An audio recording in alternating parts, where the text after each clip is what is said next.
لك يا ترى يا كابتن هو خلاص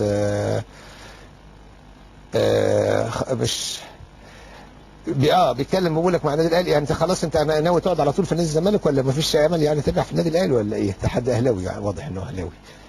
وانا زي ما قلت شرفني ان انا لعبت في النادي الاهلي والزمالك، وفي نفس الوقت نادي الزمالك من ساعه ما لعبت ال4 سنين فيه والناس متمسكين بيا بطريقه كبيره جدا، جماهير وادارات اللي جت، والدليل ان نادي الزمالك استعان بيا، ولكن النادي الاهلي لم يستعين بيا كاداره في المئويه حتى، فبالتالي يعني انا مش في حساباتهم خالص. لكن دايما يا استاذ ابراهيم البني ادم بيحب اللي الناس تحبه ويشيلهم فوق دماغه.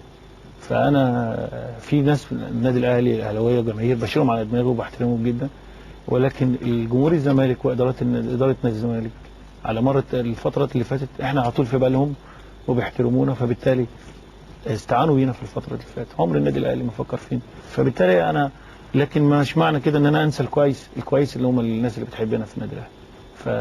لكن انا كل حياتي وتركيزي كناحيه عاطفيه وكناحيه احتراف في الشغل في مهنه ان انا مع نادي الزمالك. تمام. وكل يوم جمهور الزمالك بيحببني في نادي الزمالك اكتر، عشان كده انا بوعدهم يعني لو انا استمريت في التدريب في حياتي اتمنى ان اكون متواجد في نادي الزمالك على طول.